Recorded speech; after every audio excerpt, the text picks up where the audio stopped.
ये आकाशवाणी रायपुर है। प्रादेशिक समाचार बुलेटिन के साथ मैं दीप्ति चंद्रा।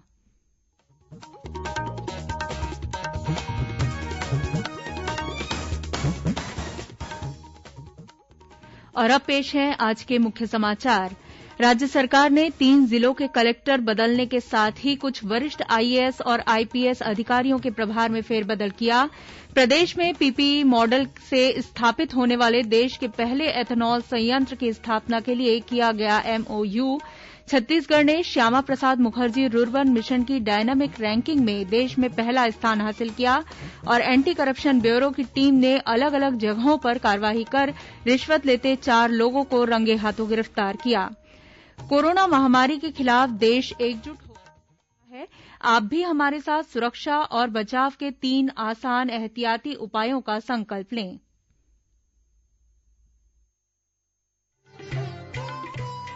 कोविड-19 से बचाव और सुरक्षित रहने के 3 उपाय। मास्क लगाएं, 2 गज दूरी है जरूरी, सुरक्षित दूरी रखें, हाथ और मुंह साफ रखें।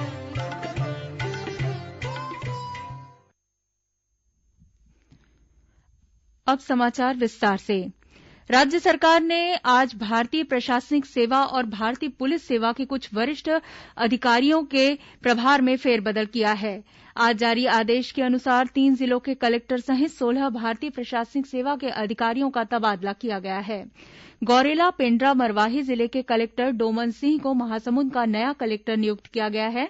वहीं धमतरी के मुख्य कार्यपालन अधिकारी नम्रता गांधी गौरेला पेण्ड्रा मरवाही जिले की नई कलेक्टर होंगी, जबकि धर्मेश कुमार साहू को नारायणपुर जिले का कलेक्टर बनाया गया है।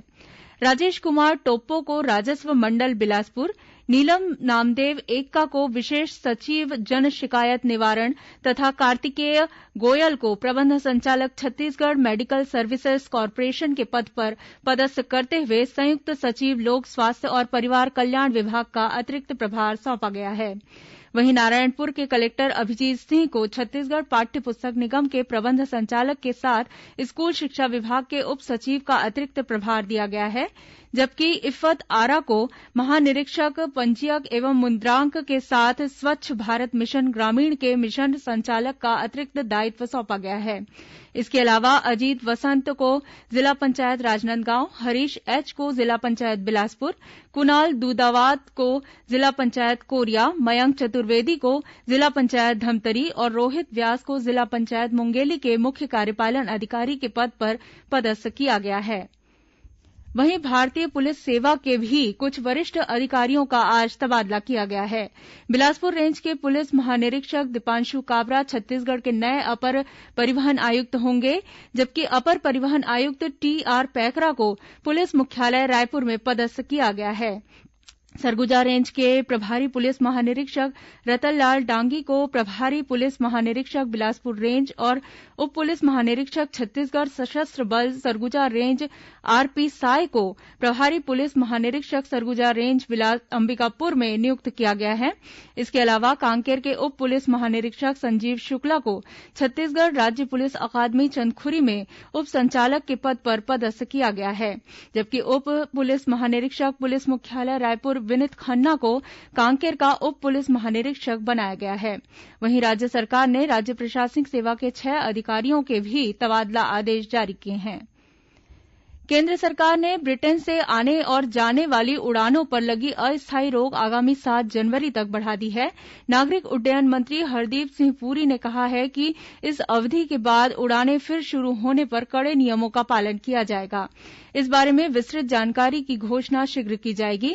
इससे पहले ब्रिटेन से भारत आने वाली सभी उड़ानों पर 31 दिसंबर तक के लिए रोक लगाई गई थी।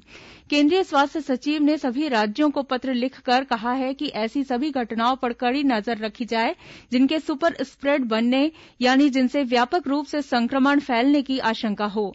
यह निर्देश भी दिया गया है कि नववर्ष समारोह और उससे संबंधित आयोजनों तथा सर्दी के मौसम को देखते हुए भीड़ को एकत्र होने से रोकने के उपाय किए जाएं। इस बीच ब्रिटेन से रायपुर आई 2 महिलाएं कोरोना पॉजिटिव पाई गई हैं। इन 2 महिलाओं को मिलाकर प्रदेश में ब्रिटेन से आने वाले कोरोना पॉजिटिव लोगों की संख्या 10 हो गई है।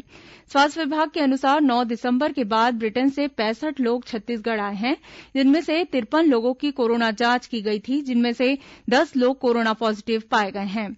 इस बीच एम्स के निदेशक डॉक्टर नितिन एम नागरकर ने बताया है कि वीआरडी लैब ने सर्विलांस स्टडी के लिए 77 sample national virology laboratory Pune भेजे हैं। इनमें से 60 सैंपल एम्स में उपचार करा रहे कोरोना संक्रमित मरीजों के हैं, जबकि 10 सैंपल ब्रिटेन से छत्तीसगढ़ लौटकर आए उन लोगों के हैं जिन्हें आरटीपीसीआर टेस्ट में कोरोना पॉजिटिव पाया गया है। पुणे से रिपोर्ट मिलने के बाद ही स्ट्रेन 2 के बारे में जानकारी मिल सकेगी। उन्होंने बताया कि फिलहाल ब्रिटेन से आए पॉजिटिव लोगों को एम्स के एक विशेष वार्ड में भर्ती कराया गया है। वहीं स्वास्थ्य मंत्री टीएस सिंहदेव ने बताया कि विदेशों से आए व्यक्तियों के कोरोना पॉजिटिव पाए जाने पर उन्हें अलग रखने की व्यवस्था कर ली गई है। एम्स रायपुर में 330 बिस्तरों की अलग से व्यवस्था की जा रही है। कोरोना के इस नए स्ट्रेन के फैलने की क्षमता पहले से 60% ज्यादा है, लेकिन अभी चिंता की कोई बात नहीं है। इस बीच प्रदेश में कोरोना संक्रमित मरीजों की संख्या 2,77,000 के पार हो गई है। कल प्रदेश में कोरोना संक्रमण के 1134 नए मरीजों की पहचान की गई। राज्य में वर्तमान में कोरोना पॉजिटिव 12,000 से अधिक लोगों का विभिन्न अस्पतालों में इलाज चल रहा है। उधर बालोद जिले के उप संचालक कृषि विभाग कार्यालय के एक कर्मचारी की कोरोना रिपोर्ट पॉजिटिव पाए जाने के बाद ऑफिस को पूरी तरह से सील कर दिया गया है। इस बीच छत्तीसगढ़ में कोरोना वैक्सीन के टीकाकरण की तैयारियां तेजी से जारी है। सरकार के दिशा निर्देशानुसार कोविड-19 का टीका 3 चरणों में लगाया जाएगा। पहले चरण में स्वास्थ्य विभाग के कर्मचारियों, आंगनबाड़ी कार्यकर्ताओं और मितानिनों, दूसरे चरण में पुलिस, नगर निगम और होमगार्ड के कर्मचारियों तथा तीसरे चरण में 60 साल या इससे अधिक उम्र के बुजुर्गों के अलावा ब्लड प्रेशर और मधुमेह के रोगियों को प्राथमिकता दी जाएगी। इस बीच राजनांदगांव कलेक्टर टोपेश्वर वर्मा ने जिले में कोरोना संक्रमण की रोकथाम के मद्देनजर कल 31 दिसंबर को नववर्ष के स्वागत और आने वाले त्योहारों के लिए दिशा निर्देश जारी किए हैं। जारी निर्देश में कहा गया है कि कार्यक्रमों का आयोजन खुले और सार्वजनिक स्थानों में नहीं किया जाएगा। किसी भी प्रकार के जुलूस, सभा, रैली और सांस्कृतिक कार्यक्रमों का आयोजन नहीं होगा। कार्यक्रम में अधिकतम 200 लोग ही शामिल हो सकेंगे। प्रधानमंत्री नरेन्द्र मोदी ने आज नई दिल्ली से वीडियो कॉन्फ्रेंसिंग के जरिए देश के विभिन्न राज्यों में संचालित केंद्रीय योजनाओं की प्रगति की समीक्षा की। छत्तीसगढ़ में केंद्रीय योजनाओं के तहत निर्माण और प्रगति की जानकारी मुख्य सचिव अमिताभ जैन ने दी। प्रधानमंत्री ने देश के विभिन्न राज्यों में निर्माणाधीन परियोजनाओं के तहत रेल, सड़क, परिवहन, पर्यावरण, उपभोक्ता मामले, आवास और शहरी विकास, स्वास्थ्य और परिवार कल्याण तथा जल शक्ति मंत्रालय के तहत महत्वाकांक्षी परियोजनाओं और विभागीय योजनाओं की प्रगति की जानकारी राज्यों के मुख्य सचिवों से ली। प्रादेशिक समाचार आप आकाशवाणी रायपुर से सुन रहे हैं।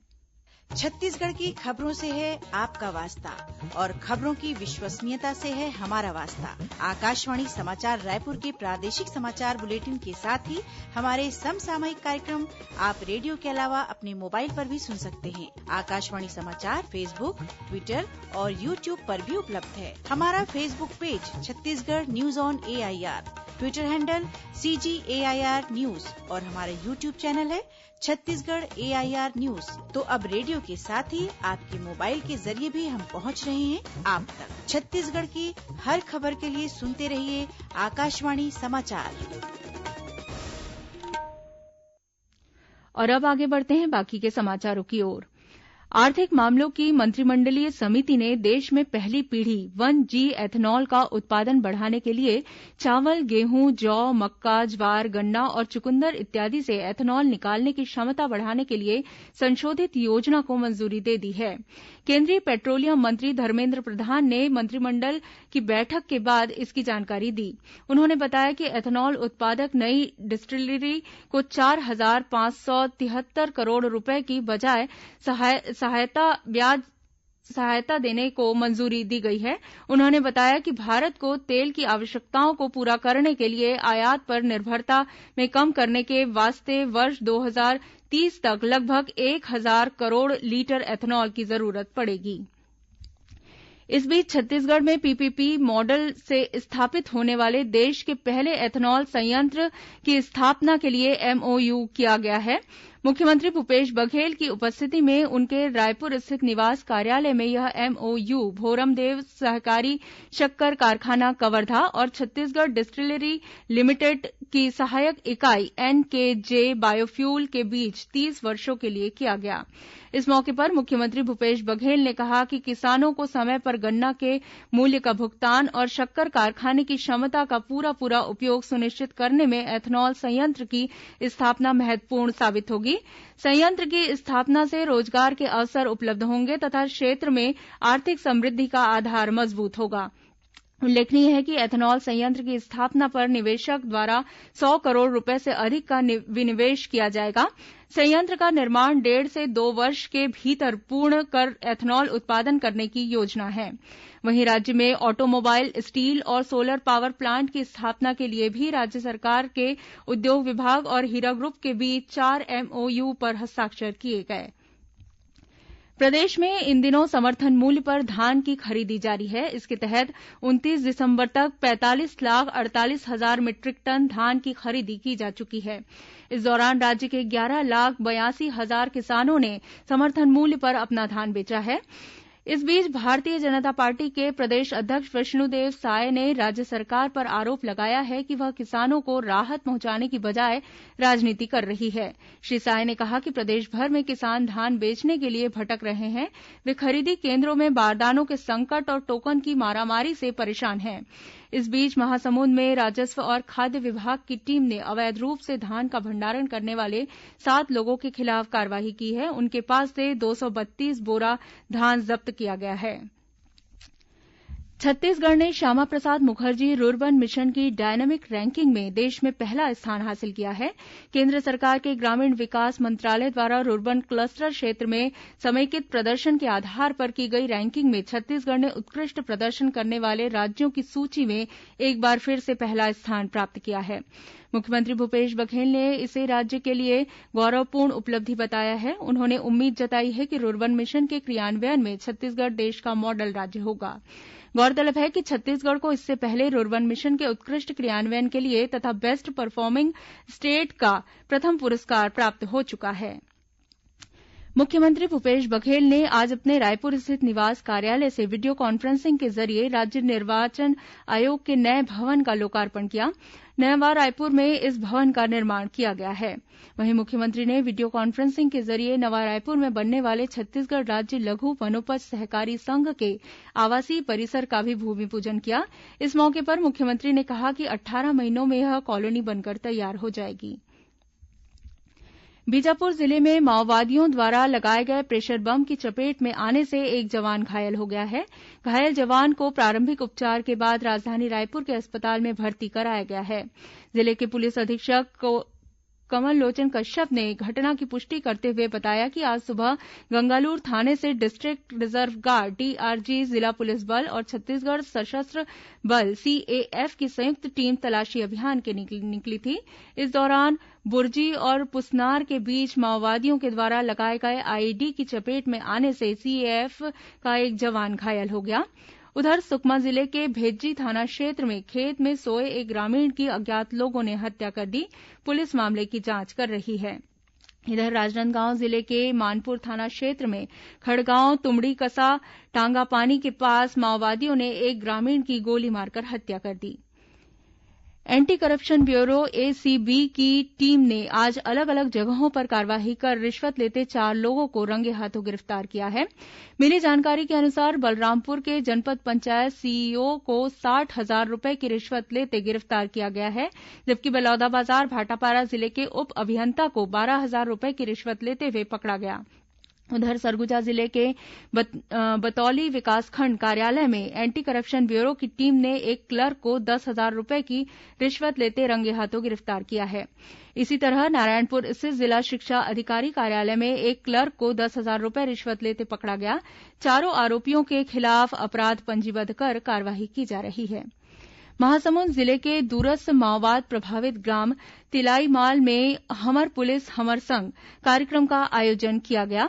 इस मौके पर जिले के पुलिस अधीक्षक ने ग्रामवासियों को साइबर क्राइम, ऑनलाइन ठगी, एटीएम फ्रॉड, यूपीआई पिन ठगी, ओटीपी तथा पासवर्ड का उपयोग कर अज्ञात व्यक्तियों द्वारा ठगी किए जाने के बारे में जानकारी दी और उनसे सावधान रहने की सलाह दी। उन्होंने ग्रामवासियों को पुलिस मित्र बनने के लिए प्रोत्साहित किया और गांव को नशामुक्त करने की समझाइश दी। उन्होंने गांव के आसपास माओवादी गतिविधियां होने की जानकारी देने तथा माओवादी उन्मूलन में सहयोग करने की अपील की। इस अवसर पर गांव के वरिष्ठ नागरिकों को श्रीफल और शॉल भेंट कर सम्मानित किया गया। अंत में अब कुछ अन्य खबरें संक्षेप में। मुख्यमंत्री भूपेश बघेल आज दुर्ग जिले के ग्राम घुघवा में आयोजित गुरु घासीदास जयंती समारोह में शामिल हुए। इस मौके पर उन्होंने स्कूल की प्राचार्या और प्रतिभावान छात्र का सम्मान किया। दुर्ग रेंज के पुलिस महानिरीक्षक विवेकानंद सिन्हा ने ग्राम खुड़मुड़ा में एक ही परिवार के 4 सदस्यों की हत्या के आरोपियों की जानकारी देने पर 30,000 रूपये का इनाम देने की घोषणा की है। रेलवे प्रशासन ने तिरुनेलवेली बिलासपुर तिरुनेलवेली के बीच चल रही सुपरफास्ट साप्ताहिक पूजा स्पेशल ट्रेन के परिचालन में विस्तार किया और राजधानी रायपुर के मेडिकल कॉलेज अस्पताल में पीजी की पढ़ाई कर रहे एक डॉक्टर ने अपने घर में फांसी लगाकर आत्महत्या कर ली। अंत में मुख्य समाचार एक बार फिर। राज्य सरकार ने 3 जिलों के कलेक्टर बदलने के साथ ही कुछ वरिष्ठ आईएएस और आईपीएस अधिकारियों के प्रभार में फेरबदल किया। प्रदेश में पीपीपी मॉडल से स्थापित होने वाले देश के पहले एथेनॉल संयंत्र की स्थापना के लिए किया गया एमओयू। छत्तीसगढ़ ने श्यामा प्रसाद मुखर्जी रुर्बन मिशन की डायनेमिक रैंकिंग में देश में पहला स्थान हासिल किया और एंटी करप्शन ब्यूरो की टीम ने अलग अलग जगहों पर कार्रवाई कर रिश्वत लेते 4 लोगों को रंगे हाथों गिरफ्तार किया। इसी के साथ प्रादेशिक समाचार बुलेटिन समाप्त हुआ। नमस्कार।